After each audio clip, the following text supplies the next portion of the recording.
A graça e paz, seja bem-vindo a mais um devocional, mais um dia aqui que nós podemos ler a palavra de Deus e receber mais de Deus sobre as nossas vidas. Queria começar com uma oração para que Deus possa iluminar os nossos olhos, o nosso coração, para que a gente possa ver nas palavras de Deus aquilo que Ele tem para as nossas vidas. Senhor, obrigado por esse dia. Obrigado porque o Senhor tem nos abençoado, o Senhor tem nos dado graça, o Senhor tem estado conosco. Eu te peço para que abençoe esse devocional de agora, para que as tuas palavras venham falar em nossos corações e em nossas mentes, para que nós possamos receber mais de ti, para que nosso espírito possa, Senhor, teu espírito em nossas vidas possa iluminar, Senhor, as nossas mentes, o nosso coração, os nossos olhos, para que nós possamos entender aquilo que o Senhor tem para as nossas vidas no dia de hoje. Fica conosco, isso que eu te peço e te agradeço. Em nome de Jesus. Amém. Só lembrando que nós estamos fazendo um plano de leitura da Bíblia, de Gênesis, Apocalipse em 365 dias. A gente segue o plano da Bíblia 365, mas você pode todo dia acompanhar conosco a leitura, em que nós fazemos, além da leitura, também um pequeno devocional, uma pequena mensagem sobre aquilo que nós estamos lendo. E hoje nós vamos começar com Gênesis 44, 1. Lembrando que nós estamos lendo a história de José, então neste momento José chamou novamente os irmãos dele, o irmão Benjamim veio até ele, ele chamou para comer na casa de José, colocou todos os irmãos em ordem de idade, e os irmãos se impressionaram disso, mas por enquanto não desconfiam que José é o irmão deles. Então a gente começa em Gênesis 44, que diz o seguinte: Então José deu a seguinte ordem ao administrador do palácio: Coloque nos sacos que lhes trouxeram todo o cereal que puderem carregar, e coloque o dinheiro de cada um de volta no saco. Depois, coloque meu copo de prata na boca do saco de mantimento do mais novo, junto com o dinheiro dele. O administrador fez tudo conforme José ordenou. Assim que amanheceu, os irmãos se levantaram e partiram com os jumentos carregados. Quando havia percorrido apenas uma distância curta e mal haviam saído da cidade, José disse ao administrador do palácio: Vá atrás deles e detenha-os. Quando os alcançar, diga-lhes: Por que retribuíram o bem com o mal? Por que roubaram o copo de prata do meu senhor, que ele usa para prever o futuro? Vocês agiram muito mal. Quando o administrador do palácio alcançou os homens, repetiu para ele as palavras de José. Do que o senhor está falando? Disseram os irmãos. Somos seus servos e jamais faríamos uma coisa dessas. Por acaso não devolvemos o dinheiro que encontramos nos sacos? Nós o trouxemos de volta da terra de Canaã. Por que roubaríamos o ouro ou prata da casa do seu senhor? Se encontrar o copo de prata com um de nós, que morra quem estiver com ele, e nós, os restantes, seremos seus escravos. Sua proposta é justa, respondeu ele, mas apenas aquele que roubou o copo de prata se tornará meu escravo. Os outros estarão livres. Sem demora, eles descarregaram os sacos e os abriram. O administrador do palácio examinou a bagagem de cada um, começando pelo mais velho até o mais novo. E o copo foi encontrado no saco de mantimentos de Benjamim. Quando os irmãos viram isso, rasgaram as roupas, depois colocaram a carga de volta sobre os jumentos e retornaram à cidade. José ainda estava em seu palácio quando Judá e seus irmãos chegaram, e eles se curvaram até o chão diante dele. O que vocês fizeram? Exigiu ele.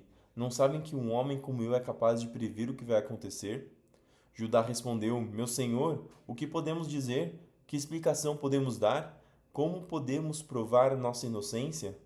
Deus está nos castigando por toda a sua maldade. Todos nós voltamos para ser seus escravos. Todos nós.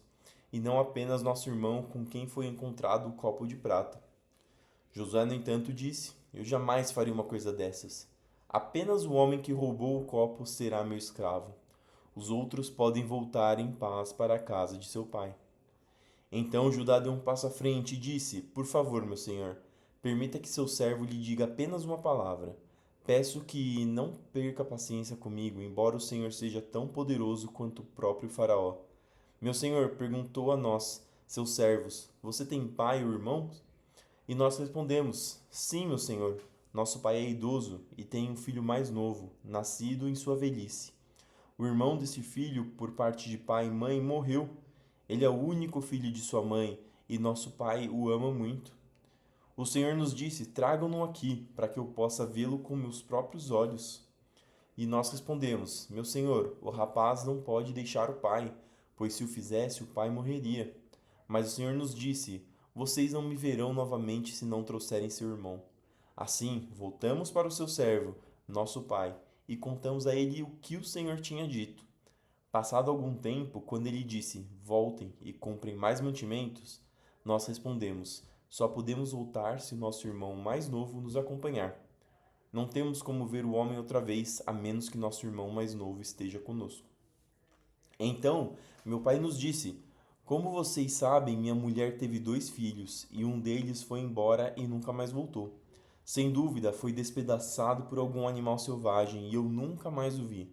Se agora vocês levarem de mim o irmão dele e lhes acontecer algum mal, vocês me mandarão velho e infeliz para a sepultura. E agora, meu senhor, não posso voltar para a casa de meu pai sem o rapaz. A vida de nosso pai está ligada à vida do rapaz. Quando ele vir que o rapaz não está conosco, morrerá. Nós, seus servos, seremos de fato responsáveis por mandar à sepultura seu servo, nosso pai, em profunda tristeza. Meu senhor, garanti a meu pai que levaria o rapaz de volta. Disse-lhe: Se não o trouxer de volta, carregarei a culpa para sempre. Por isso, peço ao Senhor que me permita ficar aqui como escravo no lugar do rapaz e que o deixe voltar com os irmãos dele. Pois como poderei voltar a meu pai sem o rapaz? Não suportaria ver a angústia que isso lhe causaria. E olha que interessante aqui.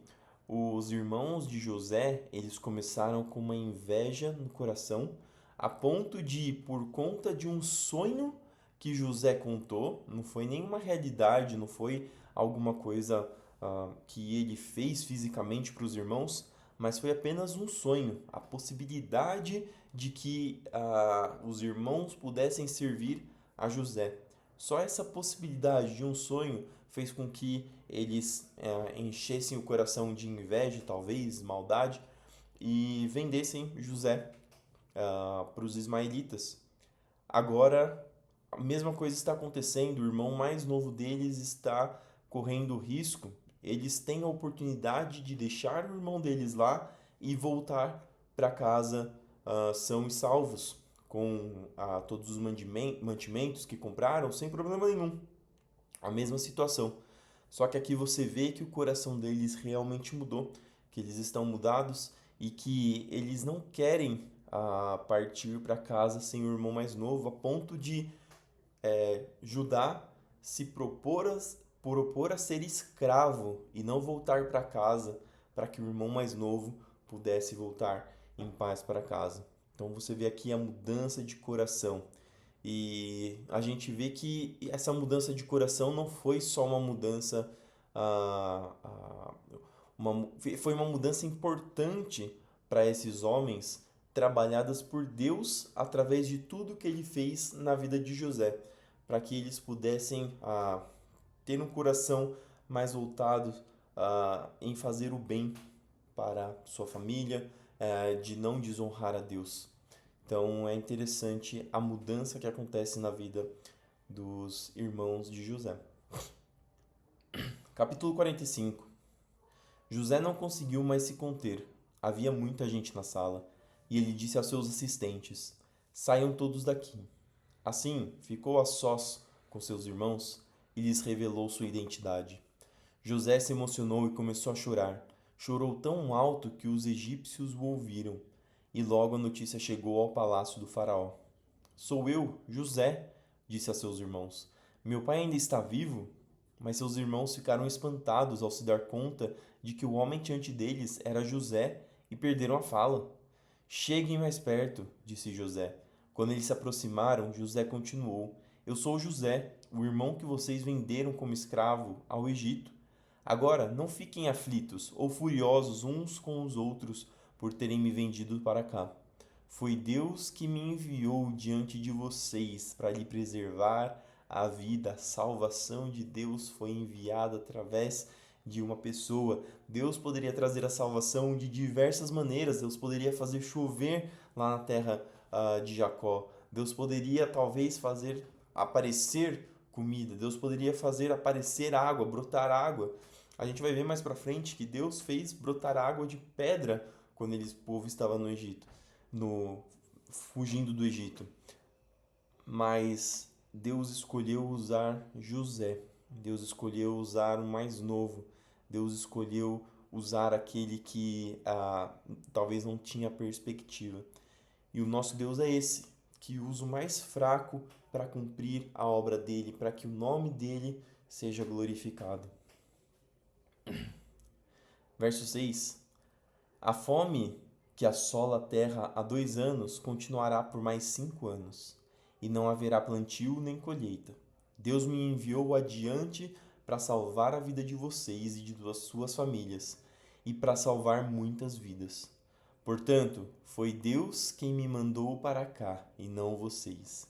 E foi Ele quem me fez conselheiro do Faraó, administrador de todo o seu palácio e governador de todo o Egito. Ao mesmo tempo que ele não coloca a culpa sobre os irmãos, ele também não coloca os méritos sobre os irmãos. Ele não é governador do Egito porque os irmãos venderam ele como escravo. Ele é governador do Egito porque Deus o levantou como governador do Egito. Verso 9. Agora, voltem depressa, meu pai, e digam-lhe, assim diz seu filho José, Deus me fez senhor de toda a terra do Egito. Venham para cá sem demora. O Senhor poderá viver na região de Gósen, onde estará perto de mim com todos os seus filhos e netos, rebanhos e gado, e todos os seus bens. Ali eu cuidarei do Senhor, pois ainda haverá 5 anos de escassez. Do contrário, o Senhor e toda a sua família perderão tudo o que têm.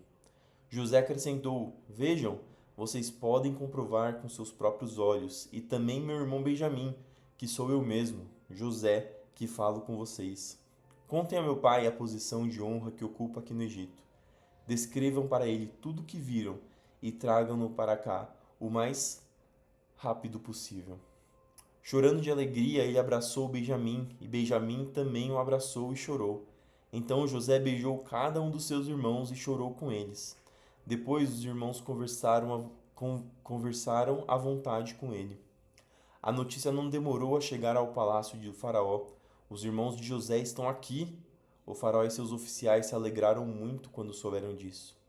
O faraó disse a José: Diga a seus irmãos, coloquem as cargas em seus animais e voltem depressa à terra de Canaã. Tragam seu pai e todas as suas famílias para cá. Eu lhes darei a melhor terra do Egito e vocês comerão do que esta terra produz de melhor. O faraó prosseguiu: Diga a seus irmãos, levem carruagens do Egito para transportar as crianças pequenas, as mulheres e também seu pai. Não se preocupem com seus pertences, pois o melhor de toda a terra do Egito será de vocês. Os filhos de Jacó seguiram essas instruções. José providenciou carruagens, conforme o faraó havia ordenado, e lhes deu mantimentos para a viagem. Também presenteou cada irmão com um traje novo, mas a Benjamim deu 5 roupas novas e 300 peças de prata. E ao seu pai enviou 10 jumentos carregados com os melhores produtos do Egito e 10 jumentas carregadas com cereais, pães e outros mantimentos para a viagem. Depois José se despediu de seus irmãos e, enquanto partiam, disse a eles: Não briguem no caminho por causa do que aconteceu. Eles saíram do Egito e voltaram a seu pai Jacó, na terra de Canaã. José ainda está vivo, eles disseram a seu pai, e é governador de toda a terra do Egito. Jacó ficou atônito com a notícia. Não podia acreditar. Quando, porém, repetiram para Jacó tudo o que José lhes tinha dito, e quando ele viu as carruagens que José havia mandado para levá-lo, encheu-se de ânimo. Então Jacó exclamou: Deve ser verdade, meu filho José está vivo. Preciso ir e vê-lo antes que eu morra. Aqui Deus dando um presente para Jacó antes do fim da vida dele. Mateus 14, do 13 ao 36. Logo que Jesus ouviu a notícia, partiu de barco para um lugar isolado, a fim de ficar só. As multidões, porém, descobriram para onde ele ia e o seguiram a pé, vindas de muitas cidades. Quando Jesus saiu do barco, viu a grande multidão, teve compaixão dela e curou os enfermos. É interessante aqui que a gente vê que Jesus partiu de barco a fim de ficar só.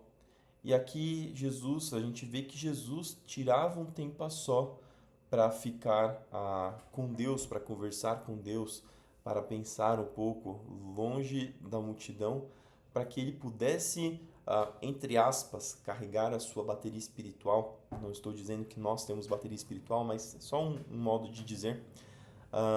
E é importante quando nós dizemos que estamos tentando virar imitadores de Cristo, que a gente também pense que nós, da mesma forma que Jesus, a gente precisa às vezes ir para um lugar isolado para falar com Deus, para orar a Deus, para meditar na palavra, para que a gente possa nos aproximar de Deus.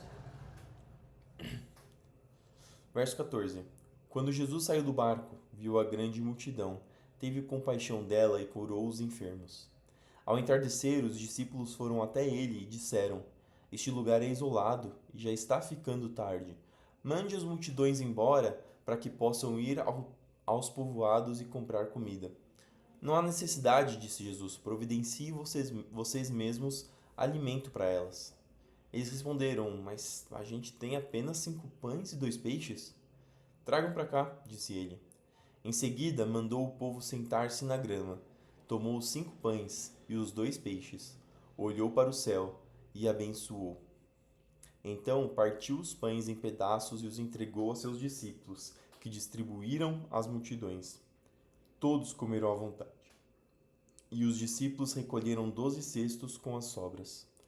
Os que comeram foram cerca de 5.000 homens, sem contar mulheres e crianças. Logo em seguida, Jesus insistiu com seus discípulos que voltassem ao barco e atravessassem até o outro lado do mar, enquanto ele despedia as multidões. Depois de mandá-las para casa, Jesus subiu sozinho ao monte a fim de orar. Aqui Jesus novamente ficando sozinho para orar. Quando anoiteceu, ele ainda estava ali, sozinho. Enquanto isso, os discípulos, distantes da terra firme, lutavam contra as ondas, pois um vento forte havia se levantado. Por volta das 3 da madrugada, Jesus foi até eles, caminhando sobre as águas. Quando os discípulos o viram caminhando sobre as águas, ficaram aterrorizados. É um fantasma! Gritaram, cheios de medo. Imediatamente, porém, Jesus lhes disse: Não tenham medo. Coragem, sou eu. Então Pedro gritou: Se realmente é o Senhor, ordene que eu vá caminhando sobre as águas até onde está. Venha, respondeu Jesus. Então Pedro desceu do barco e caminhou sobre as águas em direção a Jesus. Mas quando reparou no vento forte e nas ondas, ficou aterrorizado e começou a afundar e gritou: Senhor, salva-me! No mesmo instante, Jesus estendeu a mão e ele o segurou. Como é pequena a sua fé, disse ele. Por que você duvidou? E aqui é interessante,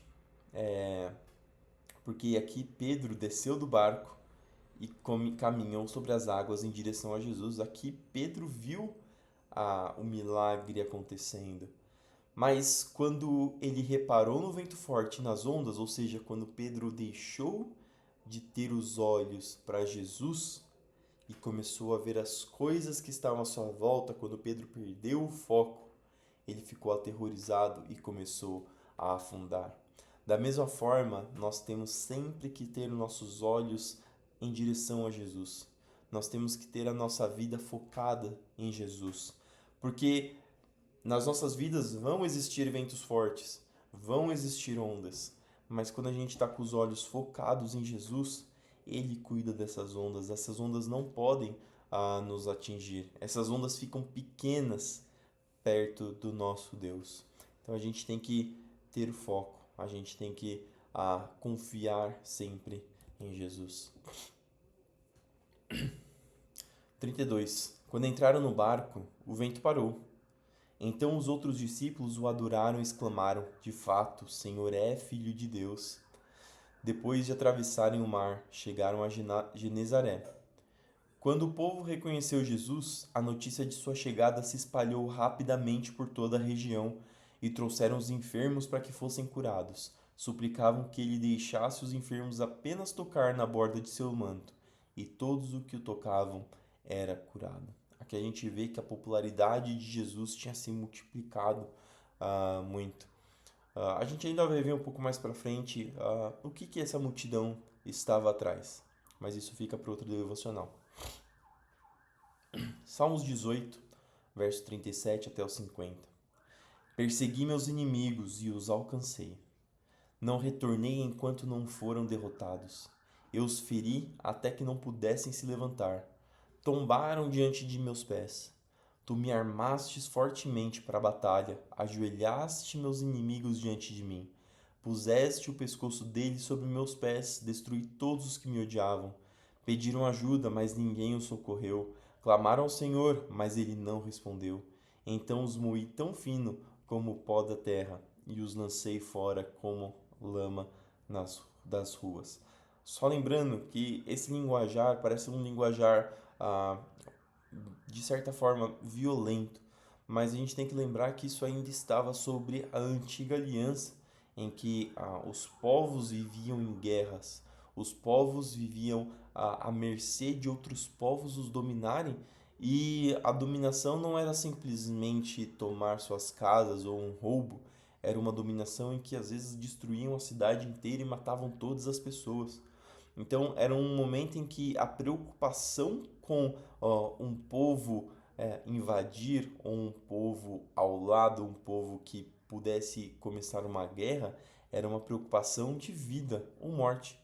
Então, por isso, essa forma de falar. Mas a gente vê no Novo Testamento que Jesus estende a nova aliança. Ele diz que aquele que diga não matarás, se você odiar o seu irmão, se você tiver no seu coração que você odeia o seu irmão, que você quer algum mal para ele, você já o matou no seu coração.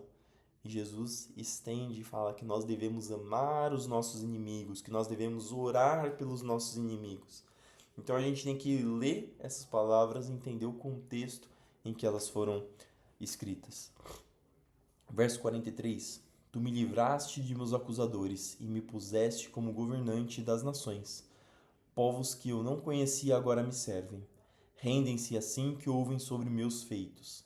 As nações estrangeiras se encolhem diante de mim. Todos eles perdem a coragem e, tremendo, saem de suas fortalezas. O Senhor vive, louvada seja a minha rocha, exaltado seja o Deus da minha salvação. Ele é o Deus que se vinga dos que me fazem o mal, sujeita as nações ao meu poder e me livra de meus adversários. Tu me mantém em segurança, fora do alcance de meus inimigos. De homens violentos me livra. Por isso, ó Senhor, te louvarei entre as nações. Sim, cantarei louvores ao teu nome.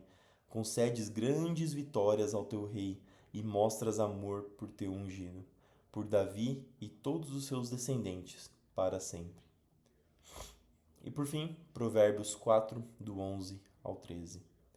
Eu lhe ensinarei o caminho da sabedoria e o conduzirei por uma estrada reta. Quando andar por ele, nada o deterá. Quando correr, não tropeçará. Apegue-se às minhas instruções e não as solte. Guarde-as bem, pois são a chave da vida. Amém? Essa foi a palavra de hoje que Deus tinha para as nossas vidas hoje. Espero que você tenha recebido do Senhor para a sua vida. Espero que o que nós refletimos sobre essas palavras venham abençoar e para que nós possamos colocar em prática essas palavras. Vamos fazer uma oração para terminar esse período de devocional. Senhor, obrigado por mais este dia. Obrigado, Senhor, por essa palavra. Obrigado, Senhor, porque o Senhor tem nos dado força, sabedoria e oportunidade para conhecer mais de Ti. Eu te peço para que continue conosco, nos abençoando, nos guiando e direcionando, para que essas palavras possam, Senhor, ser processadas em nosso ser, em nossa vida, em nossa mente, para que nós possamos compreender cada vez mais a tua vontade e o teu querer. Abençoa aqueles que estão indo trabalhar, para que o Senhor guarde e proteja de todo mal, para que eles possam ter um trabalho, Senhor, abençoado, para que eles possam ver a tua mão onde quer que eles toquem, para que isso seja para a tua glória, para que as pessoas olhem para a vida deste teu servo e para que eles vejam que o Senhor é com ele. Abençoa aqueles que estão voltando, para que possam descansar e repousar em seus lares. Abençoa aqueles que vão ficar em casa, para que o Senhor também possa, Senhor, continuar falando com eles e abençoá-los nos seus afazeres, Senhor, e em suas ocupações. Continua conosco, Senhor, mais esse dia, Pai.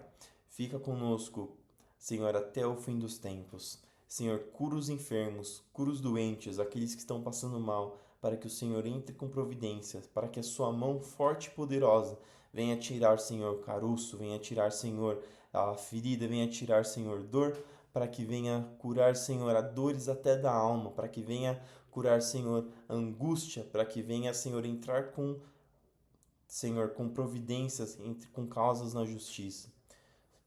Senhor, continua conosco mais esse dia, nos abençoando, suprindo e guiando. Isso que eu te peço e te agradeço, em nome de Jesus. Amém. Amém. Que o seu dia seja abençoado, seja você indo trabalhar ou você descansando, que você possa continuar com sua mente nas palavras que nós lemos hoje, para que nós possamos cada dia mais nos tornar cristãos mais parecidos com Cristo. Fica com Deus e Deus abençoe. Amém.